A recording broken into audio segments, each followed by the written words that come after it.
Família, bom dia, um dia ótimo, muito abençoado, um dia maravilhoso para todo mundo, ok? Bom, vamos orar? Pai, entro agora na tua presença, Pai, eu, teu filho, Thales Vicente Ferreira, me coloco agora, Pai, sob os cuidados do teu Santo Espírito, teu conselheiro. Essa obra, Pai, que o meu coração, a minha mente, foi instada a fazer, Pai. Falar sobre a Tua palavra para a minha família, orar pela minha família, lutar pela minha família, fazer alguma coisa, Pai, pela minha família. Não só pela minha família, mas também pela família de muitos amigos, muitos vizinhos, muitas pessoas que eu conheço e também dos internautas, pessoas que eu até nem conheço. Pai, essa obra de ler a Bíblia, a Tua palavra. Primeiro, lê um testemunho de alguém que viveu, de alguém que esteve junto, de alguém que falou sobre Jesus porque viu o que Ele fez, ouviu o que Ele fez, esteve com Ele em todos os momentos e escreveu, Pai, ao longo do tempo. Não escreveu tudo de uma vez só. Escreveu ao longo do tempo, e todas as vezes que escrevia, o testemunho era sempre o mesmo. João, Pai, nós lemos a carta de João, as 3 cartas, nós lemos o livro que ele escreveu, intitulado como Evangelho. Ficou muito claro, Pai, que é um testemunho verdadeiro de alguém que viveu e viu tudo aquilo que aconteceu. Agora, Pai, nós vamos ler um relatório, Pai, de alguém que pesquisou, que investigou, que foi lá para confirmar, perguntar a outras pessoas, questionar, alguém que foi patrocinado para fazer este relatório, Pai.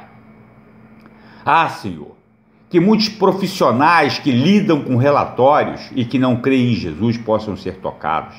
Que muitos que estão trabalhando, que sabem o que é um relatório, como funciona um relatório, como um relatório tem que ter informações precisas, Pai. Um relatório, ele não pode ser mentiroso. Uma empresa, uma firma que se baseia num relatório onde ali não tem a verdade, ela está fadada a falir, Pai. Mas uma empresa que tem um relatório verdadeiro, um relatório onde foi feito com responsabilidade, ela pode basear todas as suas decisões em cima desse relatório, Pai. Então, eu vou ler esse relatório de Lucas, Pai. Lucas, ele pesquisou em fontes escritas, que foram os evangelhos de Marcos e Mateus, e ele pesquisou também, Pai, em fontes vivas, pessoas que viveram, pessoas que foram curadas, pessoas que ouviram, que viram, que participaram de tudo aquilo. Então, Pai, é um relatório verdadeiro, confiável. Então nós temos, Pai, na Tua palavra, na Bíblia. A Bíblia é um livro que o autor fica muito claro. Ela foi escrita ao longo de milhares de anos. E o autor é sempre o mesmo. Ninguém viveu para escrever um livro como a Bíblia, Pai. Um livro que fala a Tua palavra o tempo todo. Então, Pai, eu sei que a Tua palavra não volta vazia. Toca no coração da minha família. Abre, Pai, cura da cegueira espiritual. Abre os olhos, Pai. Dá um renovo espiritual para a minha família. Pai, eu peço perdão por todos os meus pecados. Peço perdão até por aqueles pecados que eu nem cometi ainda, Pai. Senhor, me perdoa. A minha fraqueza, a minha pouca fé é muito grande. Eu não sou ninguém, Pai. Eu sou só um mensageiro que o Senhor um dia tocou e escolheu para fazer isso que eu estou fazendo hoje, Pai. Então, que esse vídeo, ele possa atingir a muitos que o Senhor quiser que participe desse vídeo, porque ele pode rodar o mundo todo, Pai. Então, que eu não fale nada, mas que o Teu Espírito é que explique, fale e ensine, e que todos que ouvirem assistir esse vídeo não olhem para mim, não me ouçam, mas ouçam a voz do teu Espírito. É assim que eu oro e agradeço em nome do teu Filho Jesus. Amém. Família, os evangelhos sinóticos, né? Marcos, Mateus, Lucas, parece que eles têm informações uns de dentro dos outros, né? E eu acredito que é isso mesmo. Eu acho que Lucas leu o evangelho. Lucas, ele foi patrocinado por Teófilo. Isso fica muito claro logo no início do livro. É como se Teófilo, um empresário, alguém falasse para ele: Lucas, faz uma gentileza para mim. Pô, eu gostei tanto desse negócio aí de Jesus, eu senti tanta coisa boa, né? Faz uma investigação, vê se isso é verdade mesmo. Vai lá, investiga para mim, mas investiga com seriedade, faz um relatório. E Lucas foi, investigou e fez um relatório minucioso. Ele fez um relatório de uma investigação profunda que ele fez. E ele testifica para Teófilo que tudo aquilo que Teófilo estava ouvindo era verdade. Era verdade. E é o que eu vou passar a ler com vocês a partir de hoje. Lucas, ele era o quê? Ele era provavelmente gentio, né? E gentio é todo aquele que não é judeu, não é nascido de uma mulher judia, né? Ele era gentio de nascimento, bem versado na cultura grega, ele era médico de profissão, ele é companheiro de Paulo em várias ocasiões, desde a segunda viagem missionária de Paulo até seu primeiro encerramento em Roma, e amigo leal que permaneceu com os apóstolos, né? Para quem que Lucas escreve?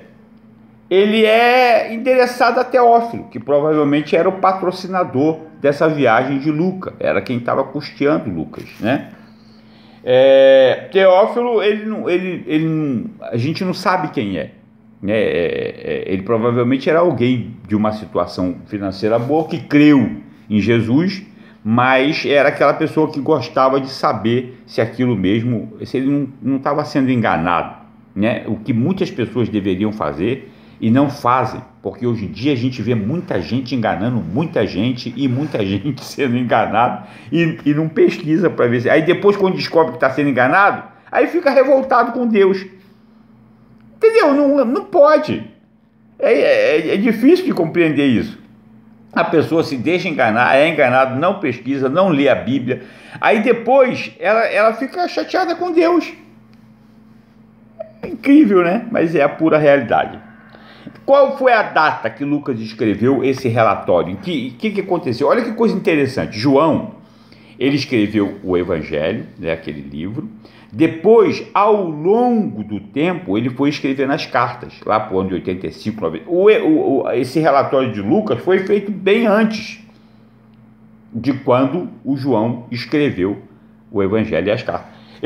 Mais ou menos ali no ano de 59, 60, ou seja, Jesus morreu com 33 anos, provavelmente no ano 30, né? Mais ou menos uns 30 anos depois, Lucas fez a investigação, a gente não sabe o tempo, mas deve ter ocorrido logo depois, porque o evangelho começou a se expandir depois de Pentecostes, Teófilo deve ter ficado sabendo, e Lucas foi investigar. E a gente sabe que não tinha a velocidade que tem hoje, é igual você escrever um e-mail, dá o enter e já está lá disponível. Não, ele tinha toda uma demora, um tempo, né? E ele deve ter levado aí durante essa pesquisa um bom tempo pesquisando. Vamos dizer aí mais ou menos 30 anos. E ele deveria estar passando informações para Teófilo, olha, estou investigando e tal, nessas coisas. Então a data foi mais ou menos essa, entre 59 e 63, uns 30 anos depois, que é quando foi publicado o relatório, não quando ele começou a ser escrito. O lugar que ele escreveu, você vê, ele já tinha viajado para caramba com Paulo, provavelmente foi em Roma, né? Isso são os historiadores que falam. A característica é que o Evangelho apresenta obras e ensinos de Jesus, este Evangelho, e depois dos apóstolos, quando ele escreve Atos dos Apóstolos, né? E as fontes são pessoas vivas, os livros de Mateus, né, de Marcos, e o conhecimento que ele teve dos apóstolos. Porque Lucas conheceu todos os apóstolos. Conheceu João, conheceu Pedro e ouviu deles muitas histórias. E ele está escrevendo isso, e isso foi compilado. E aí eu entro com aquilo que eu creio que Deus preparou isso para nós, para que nós hoje tenhamos esse conhecimento. Eu entendo que Deus trabalha no tempo e na oração. Eu entendo que Deus colocou nas pessoas a mesma vontade que eu estou tendo de fazer esse trabalho, essa obra, né? E com alegria, muita alegria. Porque para mim a palavra de Deus é verdadeira, eu acredito na Bíblia, né? Então hoje você que é um profissional, vamos ler um pedacinho da carta do capítulo 1, que Lucas escreveu assim, ó: muitos já se dedicaram a elaborar um relato dos fatos que se cumpriram entre nós, conforme nos foram transmitidos por aqueles que desde o início foram testemunhas oculares e servos da palavra.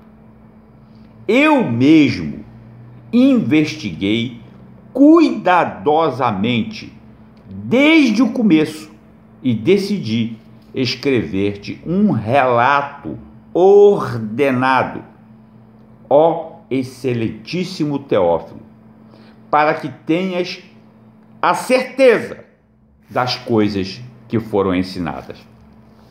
Entendeu? Só esse princípio, só esse início do relatório é fantástico. Não tem a menor possibilidade de ser uma mentira, como eles falam que a Bíblia é uma mentira, ou eles querem acreditar só em um pedacinho da Bíblia, só, isso aqui eu acredito, isso aqui não acredito não, isso aqui, a Bíblia, ela é toda verdadeira, e ela está disponível para todos nós. Agora, o uso que você vai fazer, o uso que eu faço, isso é individual. Não é porque você diz que a Bíblia é uma mentira que ela vai ser uma mentira. Não é porque aquele que não crê em Deus, que diz que Deus não existe, que Deus vai deixar de existir. Está entendendo? Olha só, Lucas está falando, eu mesmo investiguei cuidadosamente desde o começo. Investigou o quê? Conforme nos foram transmitidos por aqueles que desde o início foram testemunhas oculares. Entendeu? Todos aqueles fatos que Jesus nasceu, que morreu, que foi crucificado, que ressuscitou, que curou cego, que curou aleijado, que curou paralítico, que combateu o comércio que estava sendo feito na igreja, não é verdade? Que combateu a mentira, o engano, que perdoou pecado. Tudo aquilo Lucas investigou. E investigou com as testemunhas oculares, que foram os apóstolos. Eu investiguei tudo cuidadosamente desde o começo. Tudo. Mas investigou com quem? Com todas as pessoas, conforme, né, por aqueles que desde o início foram testemunhas oculares, tanto os apóstolos como os não apóstolos. Por quê? Se ele tivesse investigado só com os apóstolos, não tinha muito valor, porque os apóstolos iam falar o que Jesus falou, mas ele investigou com os apóstolos e com quem não era apóstolo, até com quem era descrente, ele deve ter investigado, que eram os fariseus, que dizia que aquilo tudo era uma mentira, como você, internauta, minha família, que hoje pode dizer que isso aqui é uma mentira. Tá certo? Naquela época você acha que não tinha gente como você? Como eu já fui também, porque eu também já não criei, hoje eu creio. não é verdade? O que mudou em mim? Eu comecei a ler a palavra de Deus não volta vazia, ela trabalhou dentro de mim, eu reli, eu li novamente. Eu não sou teólogo, eu não fiz faculdade, eu não sou pastor, não é verdade? Mas eu ouvi muitos teólogos, eu li muitos livros de muitos teólogos, eu ouvi muitos pastores, eu fui a muitas igrejas, não é verdade? Deus me proporcionou uma experiência de vida porque eu também fui na macumba, eu ouvi muitos espíritos, falei com muitos espíritos, vi como os espíritos atuam na família, destruindo a família, colocando coisas, colocando minhoca na tua cabeça, vou matar tua mulher, vou matar teus filhos. Isso aconteceu comigo, não é verdade? Então, pela minha característica de ser, eu sou um combatente, eu sou um paraquedista brevetado, com honra ao mérito pelo serviço prestado, eu pulo em cima. Eu não sou muito... vamos deixar quieto, né? Deus sempre atuou na minha vida. E olha, família, se você tomar uma decisão errada, mas se você, dentro do seu coração, tiver uma boa intenção, Deus conserta o que você fez de errado. É incrível, é incrível, é verdade. Isso já aconteceu inúmeras vezes comigo. Quando a intenção é boa, Deus conserta. Eu estou te falando que conserta. Então, eu não tenho nenhum medo de falar dos espíritos, porque os espíritos de luz, eles testificam Jesus, como eu testifico. Eles sabem que o que eu estou falando é para a glória de Deus. Então, esses anjos, né? Anjos, vamos colocar espíritos, que os espíritas acreditam e tal, não sei o que, eles sabem que eu, acima deles, acredito em Deus. Eu já consultei e pedi a eles, agora eu peço a Deus, e Deus manda eles fazer. E se Deus mandar, eu duvido que eles não vão fazer. Eu não me ajoelho para eles, eu não peço nada a eles, eu peço a Deus. E Deus manda. É essa a diferença, família. Eu não fico procurando espírito por aí, não. Não fico. E aconselho a você, como ser humano, homem encarnado, a não fazer isso. Porque tem muito espírito enganador. João falou, não acrediteis em todos os espíritos, eu acredito só no Espírito Santo de Deus. E ele atua na minha vida. Vamos orar. Pai, trabalha nessa obra, Pai, de forma que nós possamos ver a tua obra acontecendo, Pai. Assim como nós vemos o marceneiro com o formão arrancando pedaços da madeira para fazer uma mesa, um armário, e depois a gente vê o armário pronto, que nós possamos ver as farpas sendo arrancadas da minha família. Cura o doente, Pai. Cura o doente da minha família, vai levantando, vai trabalhando no sangue, vai purificando o sangue, vai tornando o sangue saudável, vai cuidando do joelho, vai cuidando da artrose, da atrofia. Abre a boca para que a palavra saia, Pai. Abre os olhos, abre o sorriso, destrava a boca, destrava a língua, Pai. Não precisa de fonoaudióloga, só precisa que o teu Espírito toque e interceda, Pai. Restaura aquele casamento, coloca amor no coração daquela esposa que não quer perder o marido, mas quando está com o marido, não sabe tratar ele com carinho, Pai.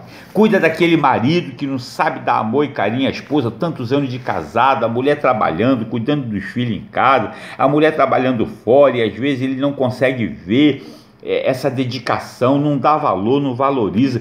Toca no coração, Pai. Coloca gratidão, Pai. Coloca gratidão nos olhos das minhas irmãs, Pai, para que sejam gratas umas com as outras. Toca no coração do amor, Pai. Por quê, Pai? Por quê, Pai? A gente vai ficar brigado, a gente vai ficar se ferindo, Pai. Que esse relatório de Lucas, ele possa fazer um mover na minha família, Pai. Porque é um relatório de um médico que investigou, que pesquisou, que foi lá, que perguntou, que viveu junto com os apóstolos, que ouviu os testemunhos dos apóstolos, que pesquisou com outras testemunhas. É um relatório verdadeiro, Pai.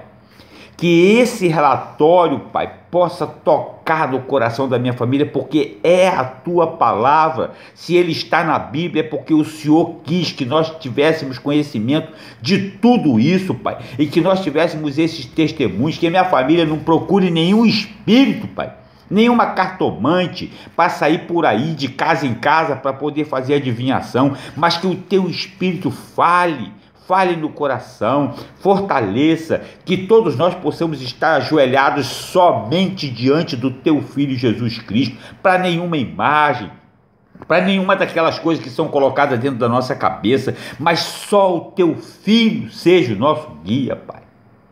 Jesus, perdoa a nossa pouca fé, perdoa as nossas fraquezas, perdoa a fraqueza da minha família, Pai.